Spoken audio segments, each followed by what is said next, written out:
Hi, everybody. John Fanta checking in with the latest Big East Hoops update. 4 teams are ranked in the AP Top 25 poll. Villanova coming in at number 11. Xavier at number 20. Providence hoping to get back in action this week at number 21. And the UConn Huskies back in the AP Top 25 for the first time since the week of December 13th. As the Huskies coming off that win over St. John's, they check in at number 25 and will be back in action to start up the week in Big East Hoops Tuesday at 7 Eastern Time when they welcome in Butler. Let's look at the headlines in the conference. First and foremost, it's the team at the top of the league. It's Villanova, who has won 6 straight games. The Wildcats up to number 3 in the net rankings, and they have been unstoppable. A 40-point win over Butler on Sunday. The big reason for their latest success, Justin Moore. He has averaged 19 points per game over the last 4 for the Wildcats. He's really evolved into that bucket getter that can play off of Colin Gillespie. Villanova has a 1-2 punch in their backcourt. We knew that the super senior Gillespie would be able to manage games, not make mistakes. They don't do that at all, Villanova. But it's Moore whose scoring prowess has continued to climb. That's big for Villanova and their identity. The other big question we asked about the Wildcats, what would they get in the post? Eric Dixon has answered that in resounding fashion. A 15-10 performance at Xavier in a win at the Cintas Center over a top 20-ranked Musketeers team last week. That was a huge performance for the redshirt sophomore. Dixon has been a game-changer for the Wildcats and is a contender for Big East Most Improved Player.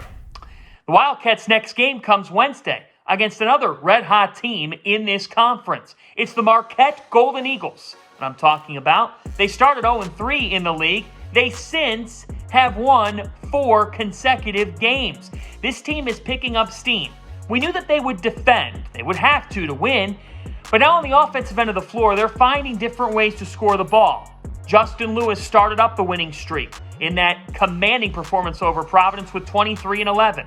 Now it's the Maryland transfer, Daryl Morcell, who has found a whole new layer of his offensive skill set in Milwaukee. He had 26 in a game against Seton Hall on Saturday that went right down to the wire. Morcell was huge. He didn't have one 20-game performance in his 4 years at Maryland. Now he's got 5 at Marquette in this transfer year. I also love the freshman Cam Jones. And the thing is, the Golden Eagles have a different look to them. Shaka Smart has this team picking up steam as the season goes along. And they've won 4 straight in Big East play for the first time in close to 3 years. The Golden Eagles look like an NCAA tournament caliber team. Now, 41 in the latest net rankings. Elsewhere in the league, take a look at Wednesday night. I talked a little bit about Marquette and Villanova meeting up at the Finneran Pavilion, but how about a pair of 2-2 teams in league play? It's Creighton, who's on the right side of the bubble in NCAA tournament projections, welcoming a St. John's team that is trying to get that quality victory. Well, Wednesday presents a quad 1 opportunity for the Red Storm. Julian Champagny is playing like a Big East Player of the Year candidate, and Posh Alexander is the head of the snake. If St. John's gets Montez Mathis and Dylan Adewusu scoring somewhat consistently, the Red Storm can be dangerous if they also package together half-court defense. Creighton, always a tough out at home, and they'll be looking to bounce back after a loss at Xavier. So that's a game to watch this week, and the Johnnies a team to watch with Seton Hall coming to the Garden this weekend.